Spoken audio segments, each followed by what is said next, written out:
जादुई ice cream trolley. एक बार की बात है, एक गांव में राजू और रवि नाम के दो आइसक्रीम व्यापारी अगल बगल के घरों में रहा करते थे। राजू बहुत सरल और अच्छा इंसान है। वह गरीब था, इस कारण एक छोटा आइसक्रीम ट्रॉली चलाकर अपना जीवन बिताता था। रवि घमंड और ईर्ष्या स्वभाव का था। राजू की उस छोटे ट्रक को देखकर उसका मजाक उड़ाता था। हर दिन सुबह राजू और रवि आइसक्रीम बेचने अलग अलग रास्ते में जाते थे। स्कूल का समय होते ही दोनों वहां पहुंचते थे। स्कूल के सारे बच्चे राजू के पास ही आकर आइसक्रीम खरीदते थे।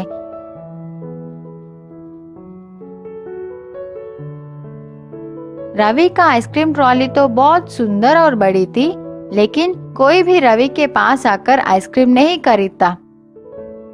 उतने में एक गरीब लड़का रवि के पास आकर कुछ खाने के लिए मांगता है। रवि उससे चिढ़कर वहां से चले जाने को कहता है। बच्चा बहुत दुखी हो गया, एक बेंच पर बैठकर भूख से रोने लगा। राजू को उस बच्चे की ऐसी हालत देखकर अपनी बचपन याद आई।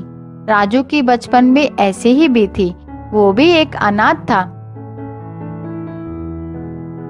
राजू बच्चे के पास गया, उसे आइसक्रीम देकर खाने को कहा। पूछा, छोटू तुम्हारा नाम क्या है? तेरे कोई नहीं है क्या? बच्चा उदास होकर कहा, मैं अनाथ हूँ, आप मेरा नाम छोटू ही समझ लीजिए।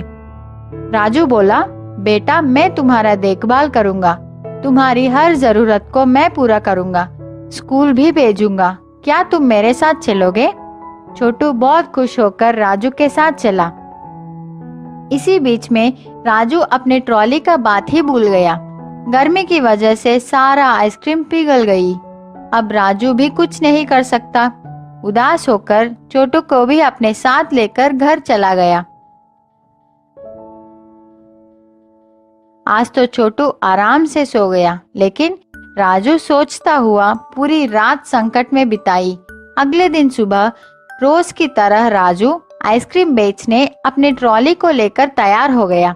छोटू से कहा, घर वापस आते समय मैं तुम्हारे लिए जरूरत चीजें लेकर आऊंगा। ऐसे कहकर राजू सोचता हुआ वहां से निकल पड़ा। राजू को रास्ते में एक मुनि नजर आए। राजू मुनि के पास जाकर प्रणाम किया। मुनि ने राजू से पूछा, क्या समस्या है?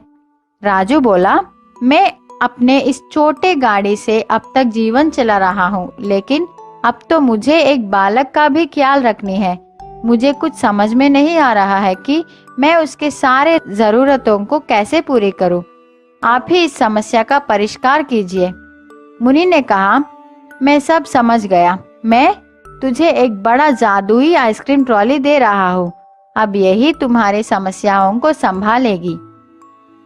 राजू खुशी से मुनि को धन्यवाद करके उस ट्रॉली को लेकर चला गया।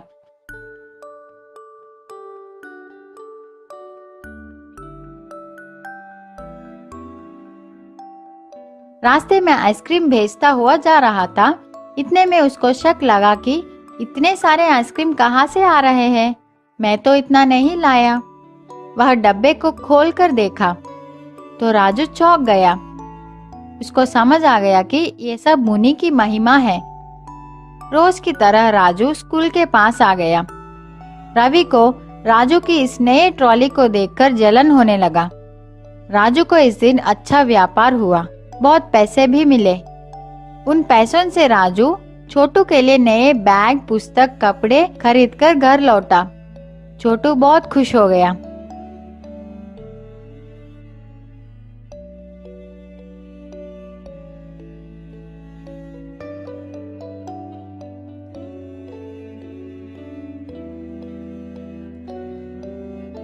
अगले दिन राजू छोटू को अपने साथ लेकर स्कूल पहुंचा। उसी स्कूल में छोटू को ज्वाइन कर दी। राजू का व्यापार अब अच्छी तरह चल रही थी। कुछ दिनों के बाद राजू का जीवन कुछ ज्यादा ही बदल गया, बहुत धनवान हो गया। छोटू भी बहुत खुश है। रवि राजू की इस खुशी को सह नहीं पाया। उसको लगा, क्या ये आदमी आइसक्रीम बेच के इतना ज्यादा कैसे कमा रहा है? जरूर इस ट्रॉली में कुछ तो गड़बड़ है।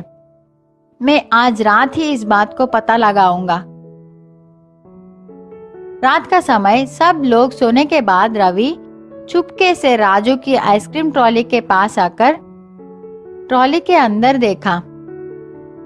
उसको तो खाली आइसक्रीम छड़ी दिखाई पड़ी, लेकिन शक के कारण रवि एक हथौड़े से मार मार कर उस ट्रॉली का सर्वनाश कर दिया। रवि को लगा कि कोई जाग गया है। वह तुरंत वहां से भाग गया। अगले दिन सुबह उठकर घर से बाहर आकर देखा तो वह चौंक गया। उसकी ट्रॉली तो टूट गई थी। रवि राजू की ट्रॉली को देखा, वह तो ठीक है। रवि अपना सर पकड़कर रोने लगा। सीख, कभी भी दूसरों की खुशी और विकास को देखकर ईर्ष्या नहीं करनी चाहिए। हमारी सोच हमेशा अच्छी होनी चाहिए। अगर हम किसी को अच्छा करेंगे तो वह भी हमारी भलाई ही करेगा।